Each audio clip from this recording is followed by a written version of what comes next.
Hello students, good morning to all.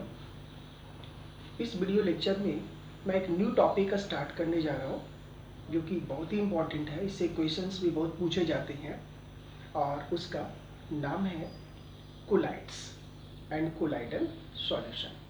तो सबसे पहले हम लोग सीखेंगे कि ये कोलाइड्स क्या होता है। तो colloids is nothing but it is a physical state of matter. यानी colloid physical state of matter ही है। लेकिन आप लोग अब ऐसा सोच रहे होंगे कि हम लोगों ने फिजिकल स्टेट ऑफ मैटर पढ़ा, सॉलिड पढ़ा, लिक्विड पढ़ा, गैस पढ़ा, प्लाज्मा स्टेट पढ़ा, सुपर ये बॉस आइंस्टाइन कंडेंसेशन स्टेट पढ़ा। तो उनमें से ये ओवा फिजिकल स्टेट है जिसमें पार्टिकल का साइज 1 नैनोमीटर से 1000 नैनोमीटर के रेंज में होता है। यदि पार्टिकल का साइज 1 नैनोमीटर से 1000 नैनोमीटर के रेंज का होता है तो उस पार्टिकल साइज को ही, उस स्टेट ऑफ मैटर को ही जिसमें particle size 1 nanometre and 1000 nanometre के रेंज में होता है, दैट इज कॉल्ड कोलाइड्स। और वैसे सॉल्यूशन जिसमें पार्टिकल की साइज 1 नैनोमीटर से 1000 नैनोमीटर के ही रेंज का होता है उसे कोलाइडल सॉल्यूशन कहते हैं। तो चलिए आइए देखते हैं कोलाइड्स क्या है और ये देखते हैं कि यदि पार्टिकल का साइज 1 नैनोमीटर से कम हो जाए या 1000 नैनोमीटर से ज़्यादा हो जाए तो वो क्या होता है। तो आपने शायद ने पढ़ रखा होगा कि जब पार्टिकल साइज 1 नैनोमीटर से कम होता है तो उसे ट्रू पार्टिकल्स कहते हैं, ठीक है। एंड जो सॉल्यूशन होंगे उसे ट्रू सॉल्यूशंस कहेंगे। और यदि पार्टिकल साइज 1000 नैनोमीटर से यदि ग्रेटर होगा तो उसे हम लोग सस्पेंशन कहेंगे। तो चलिए अब हम लोग देखते हैं कोलाइड्स। तो ये जो कोलाइड्स है ये फिजिकल स्टेट्स है। तो हम लोग लिख सकते हैं it is a physical states of matter in which particle size comes in between 1 nanometre to 1000 nanometre. तो ऐसा देखा गया कि particle size 1 nanometre to 1000 nanometre के मिडिल का हो तो उसे इस पार्टिकल्स को कहेंगे कोलाइड्स। और यदि particle size less than 1 nanometre हो, size of particle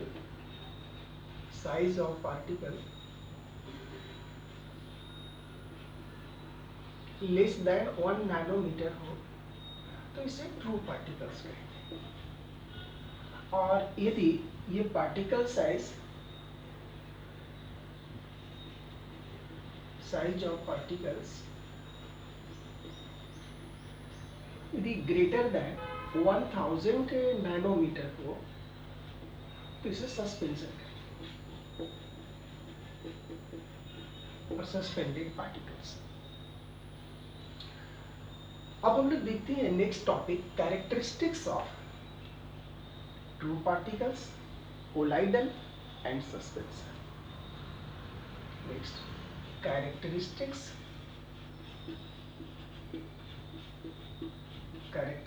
of true particles, true collides and suspension। तो 3 कॉलम बना लीजिए आप, एक ट्रू का, ट्रू पार्टिकल, कोलाइड्स और सस्पेंशन।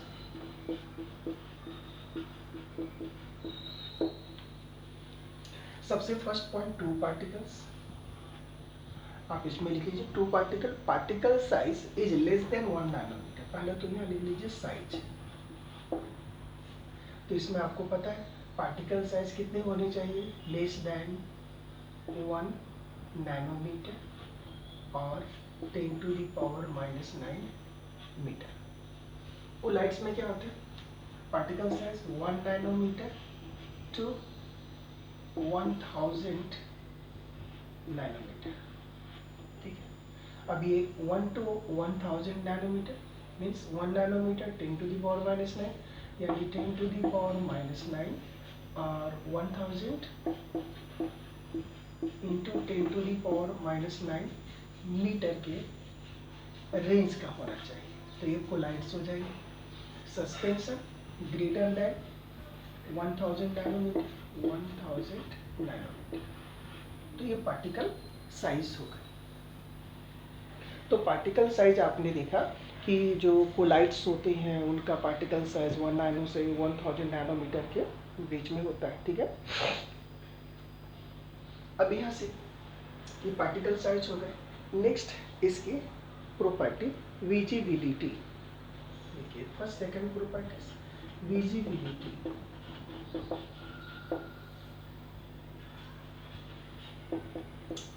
अब यदि आप तो पार्टिकल्स को देखेंगे नेकेड आई से तो वो आपको दिखाई नहीं देंगे, यानी इसकी विजिबिलिटी जो होती है वो आप नहीं होती है, वो यानी कि वो आप नेकेड आई से इसे देख नहीं सकते, यानी ये इनविजिबल होता है। ये क्या होता है? इनविजिबल। इसके पार्टिकल साइज को आप नेकेड आई से नहीं देख सकते हैं। लेकिन ये जो हमारा कोलाइड पार्टिकल्स होता है, it is visible in presence of light. It is visible in presence of light. Presence of light, जब लाइट होंगे तो ये दिखाई देंगे। क्यों?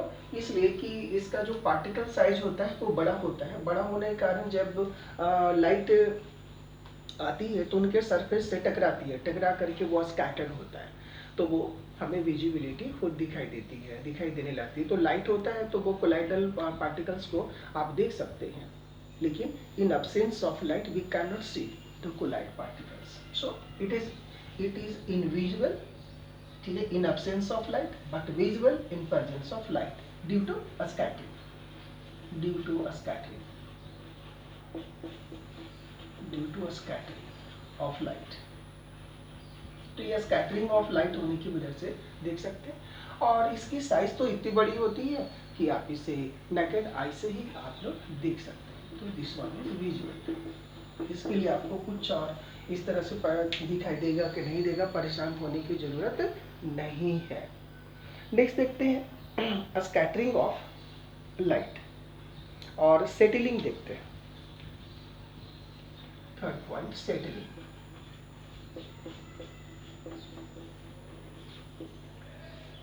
ये जो हमारा पार्टिकल्स होता है, टू पार्टिकल्स काफी स्मॉल होता है।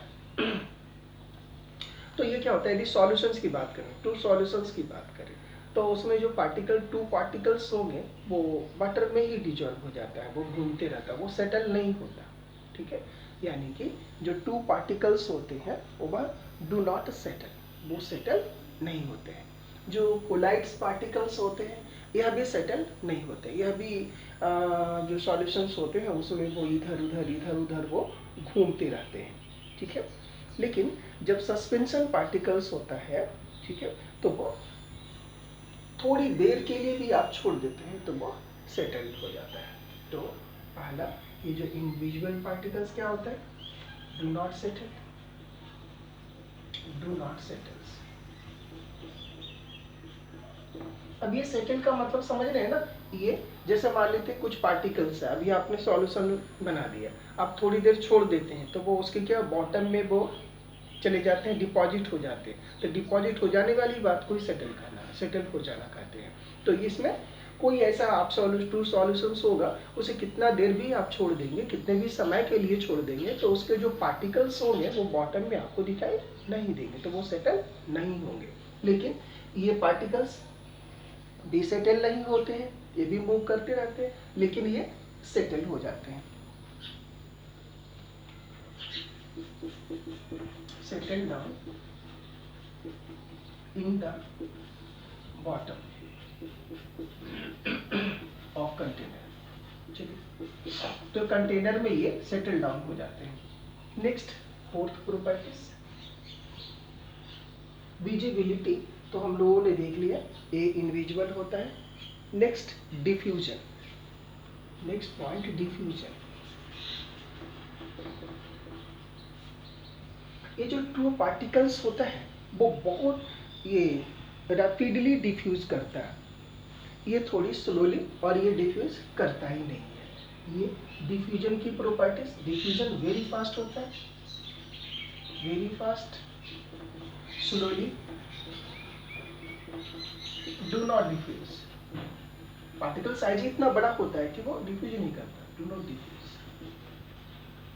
डिफ्यूजेस, तो ये डिफ्यूज नहीं करते हैं। Next filter ability, next properties is filter ability, यानी इसको जब फिल्टर हम लोग करते हैं तो फिल्टर एबिलिटी में हम लोग ये देख रहे हैं कि जैसे हमारे पास फिल्टर करने के लिए क्या होता है, फिल्टर पेपर होते हैं, मेम्ब्रेन होते हैं। तो मेम्ब्रेन एक होते हैं सेमी परमेबल मेम्ब्रेन, तो हमारा जो वेजिटेबल मेम्ब्रेन होता है और एनिमल मेम्ब्रेन होता है वो सेमी परमेबल मेम्ब्रेन के जैसा काम करता है, और फिल्टर पेपर जनरल मेम्ब्रेन के जैसा काम करता है। तो जो ट्रू पार्टिकल्स काफ़ी साइज इसका छोटा होता है, ठीक है। तो ये क्या होते हैं, ये ट्रू पार्टिकल्स जो होते हैं वो काफ़ी साइज छोटा होता है, बहुत इसकी साइज इतनी छोटी होती है कि ये क्या करते हैं कि ये जो जनरल फिल्टर पेपर होता है उससे तो पास हो जाता ही है, लेकिन ये जो सेमी परमेबल मेम्ब्रेन होते हैं उससे भी ये पास हो जाते हैं। सेमी परमेबल मेम्ब्रेन जैसे वेजिटेबल मेम्ब्रेन हो गए, फिर ये एनिमल मेम्ब्रेन हो गया, उससे भी ये पास हो जाते हैं। यानी ट्रू पार्टिकल पासेस, आप लिख लीजिए यहाँ फोर्थ में फिल्टर एबिलिटी में, true particle it passes through filter paper as well as vegetable and animal membrane.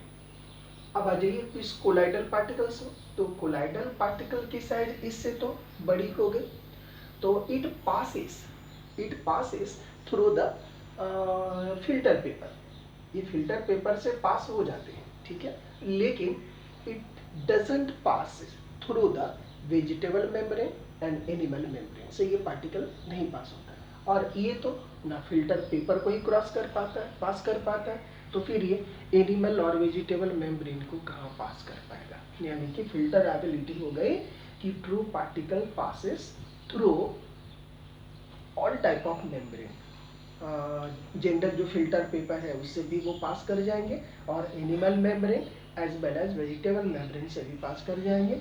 ये क्या करेंगे, फिल्टर पेपर से पास कर जाएंगे, लेकिन एनिमल्स और वेजिटेबल मेम्ब्रेन से पास नहीं कर पाएंगे, और ये फिल्टर पेपर से भी क्रॉस नहीं कर पाएंगे। So this were the some important characteristics of true particles, colloids and suspensions.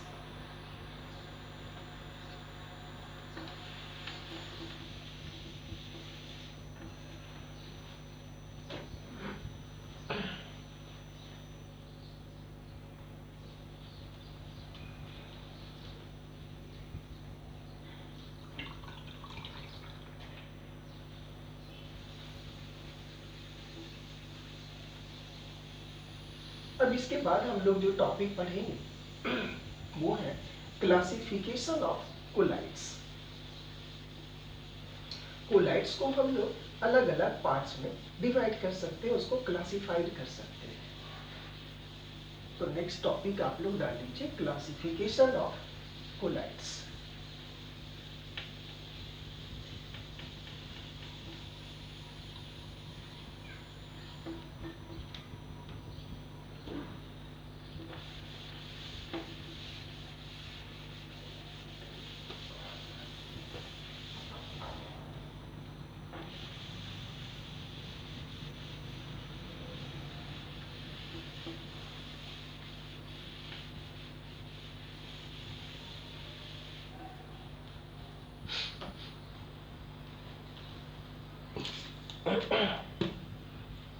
और सबसे पहले ये क्लासिफिकेशन ऑफ कोलाइड्स के पहले देयर इज वन थिंग, उसको हम लोग सीख लेते हैं।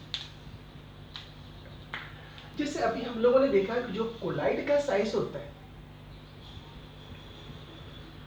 कोलाइड्स, इनका साइज 1 नैनोमीटर से 1000 नैनोमीटर तक हुआ, ये अभी आपने सीखा। लेकिन यदि कोलाइडल सॉल्यूशंस की बात की जाए, ठीक है, कोलाइडल, अब हम लोग कोलाइडल सॉल्यूशन की बात कर रहे हैं, कोलाइडल सॉल्यूशन। तो जब कोलाइडल सॉल्यूशंस की बात करेंगे तो जैसा कि आपने पढ़ा है कि सॉल्यूशन में दो चीज होता है, it is in solution there is solute and other is solvent. दो चीज होता है सॉल्यूशन में, एक सॉल्यूट होता है और एक सॉल्वेंट होता है। तो इस कोलाइड में भी, ठीक है, दो पार्ट होते हैं। तो कोलाइडल सॉल्यूशन में दो पार्ट होता है। तो जो सॉलिड पार्ट्स होता है, जो डिजॉल्व होता है, ठीक है, उसको बोलते हैं डिस्पर्स्ड फेज। इसमें दो पार्ट होता है। जो सॉलिड होता है, सॉलिड पार्टिकल्स होता है, पार्टिकल्स, पार्टिकल्स को हम लोग कहते हैं डिस्पर्स्ड फेज, डिस्पर्स्ड फेज। और ये जो पार्टिकल जिस मीडियम में डिस्पर्स्ड होता है उसे कहते हैं dispersion medium, dispersion medium, dispersion medium. अब इसको हम लोग क्या करेंगे, डिस्पर्स्ड फेज को डीपी से शॉर्ट में हम लोग लिखेंगे और डिस्पर्सन मीडियम को डीएम लिखेंगे। यानी जो कोलाइडल सॉल्यूशंस की बात की जाए तो इसमें दो स्टेट होता है, एक होता है डिस्पर्स्ड फेज और दूसरी होती है डिस्पर्सन मीडियम। अब ये डिस्पर्स फेज और डिस्पर्सन मीडियम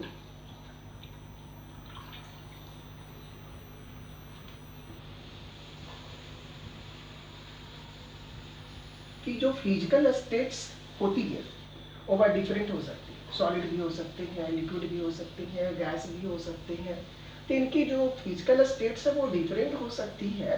तो इनके फिजिकल स्टेट्स के बेस पे इसे डिफरेंट टाइप में क्लासिफाइड किया जा सकता है। और भी है इसका बेस क्लासिफाइड करने का। तो अब हम लोग इसकी पढ़ेंगे। टॉपिक अब हम लोग डालेंगे कि क्लासिफिकेशन ऑफ कोलाइड्स। तो नाउ अब हम लोग पढ़ने वाले हैं क्लासिफिकेशन ऑफ कोलाइड्स। तो इसमें हेडिंग डाल दीजिए classification of collides.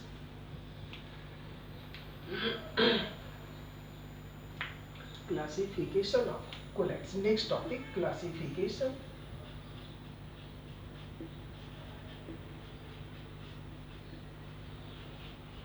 of colloids.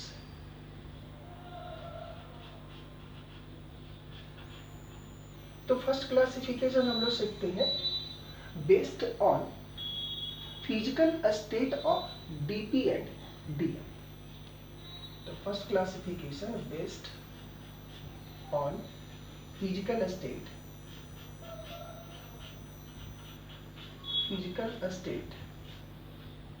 of DP and DM।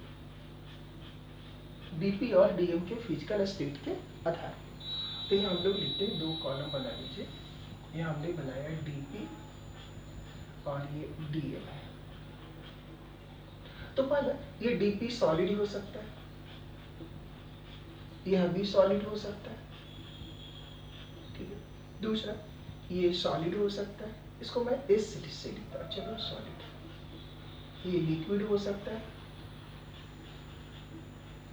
फिर ये सॉलिड हो सकते हैं, फिर ये गैस हो सकता है, फिर यहाँ ले लीजिए ये लिक्विड हो सकते हैं,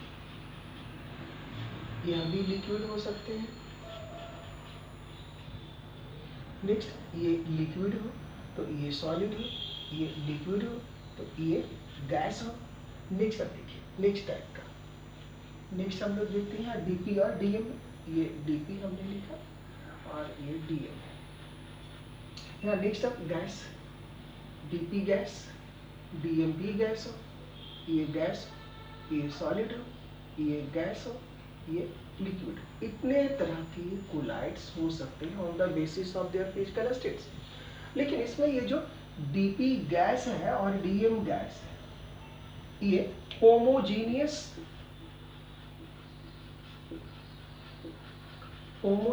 मिक्सचर बना लेता है, जबकि जो कोलाइड्स होते हैं वो हेट्रोजीनियस मिक्सचर होते हैं। Colloids are heterogeneous mixture, colloids are heterogeneous mixture, heterogeneous mixture. जबकि जो गैस और गैस है, यदि डीपीबी गैस हो, डीएमबी गैस हो, तो ये होमोजेनियस मिक्सचर बना लेते हैं, इसलिए ये कोलाइड में नहीं आते हैं। इसलिए ये एक हट गए, यानी total on the basis of the physical states of DP and DM there are 8 types of colloids: solid, solid, solid, liquid, solid, gas, liquid, liquid, liquid, gas, liquid, solid, liquid, gas, gas, solid, gas, liquid। क्योंकि एक जो आपका था ये gas वो collides में नहीं आएगा, वो किस में आ जाएगा आपका होमोजीनियस मिक्सचर में आएगा, जबकि कोलाइड्स जो है वो हेट्रोजीनियस मिक्सचर है, इसलिए इसे कोलाइड्स में शामिल नहीं किया जाएगा। तो नेक्स्ट अब हम लोग देखते हैं सॉलिड सॉलिड। यदि जब कोलाइड्स होते हैं तो इनका नाम होता है सॉलिड सॉल, इसको बोलते हैं सॉलिड सॉल, ठीक है, ऐसा कहते हैं।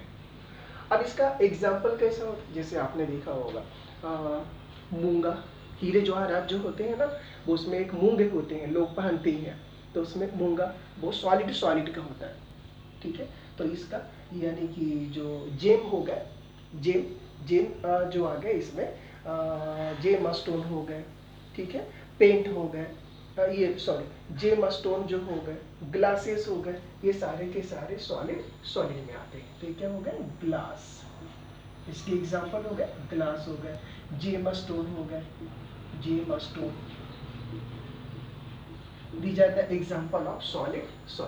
next है solid in liquid, पेंट इसका एग्जांपल, सॉलिड इन लिक्विड का एग्जांपल है आपका पेंट। नेक्स्ट है सॉलिड इन गैस, ठीक है।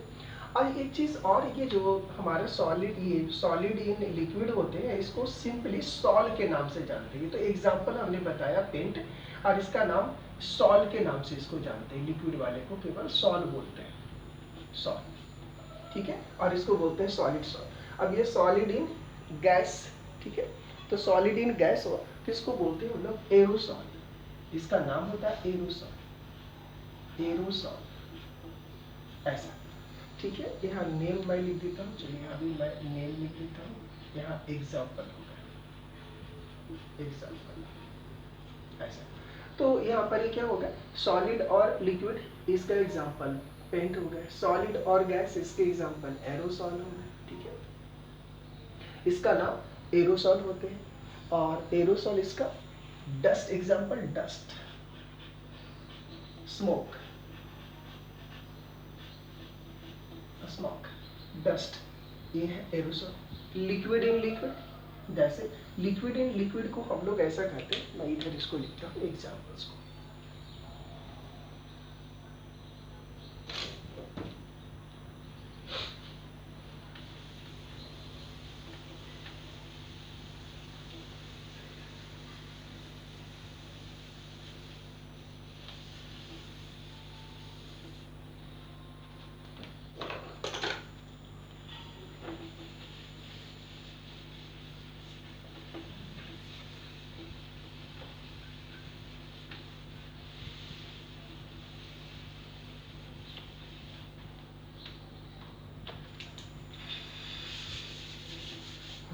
देखिए लिक्विड और लिक्विड के जो एग्जांपल्स होंगे, लिक्विड एंड लिक्विड के एग्जांपल्स, इसको हम लोग बोलते हैं इमल्सन, इसका नाम होता है इमल्सन,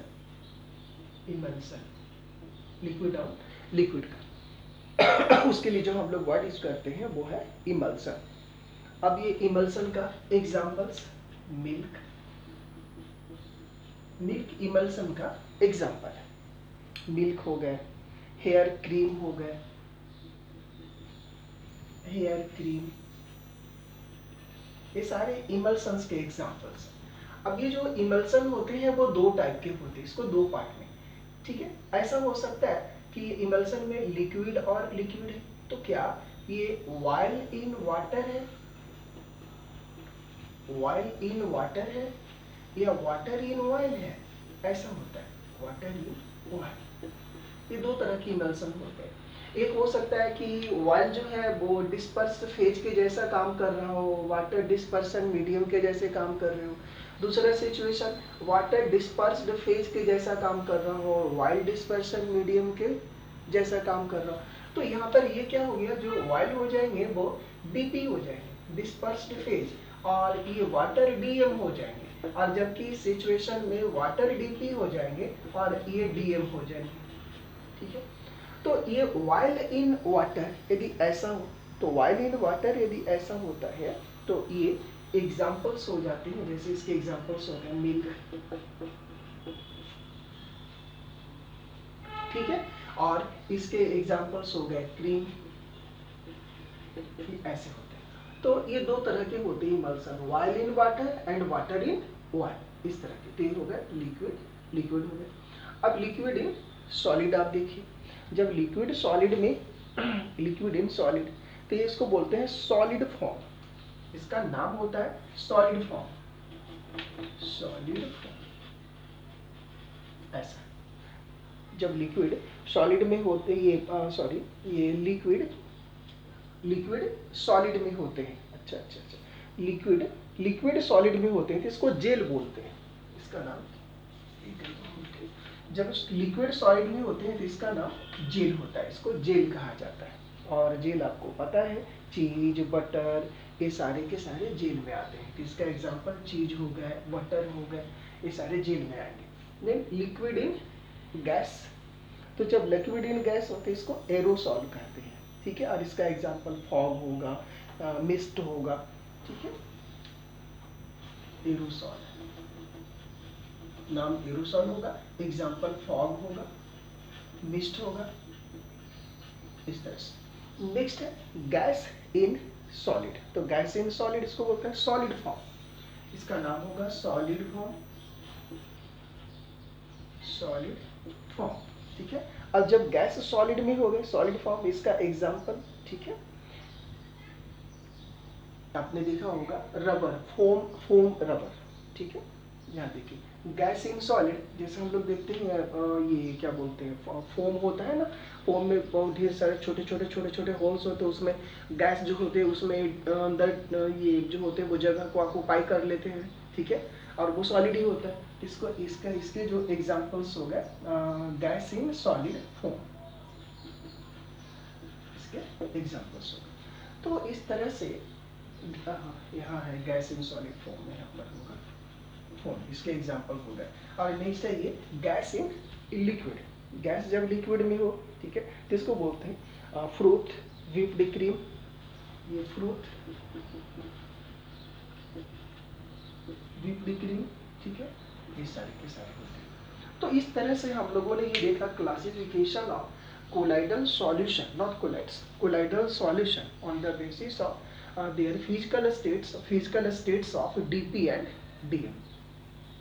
ठीक है, तो ये बहुत ही इंपॉर्टेंट है और इससे क्वेश्चंस पूछा जा सकता है, तो आप इसे अच्छी तरह से इसको ध्यान में रखेंगे, इसे एकदम भूलना नहीं है, इसे याद रखना ही रखना है। तो आज के इस वीडियो लेक्चर में इतना ही, नेक्स्ट वीडियो लेक्चर में हम लोग इसके आगे कंटिन्यू करेंगे। So okay, thanks to.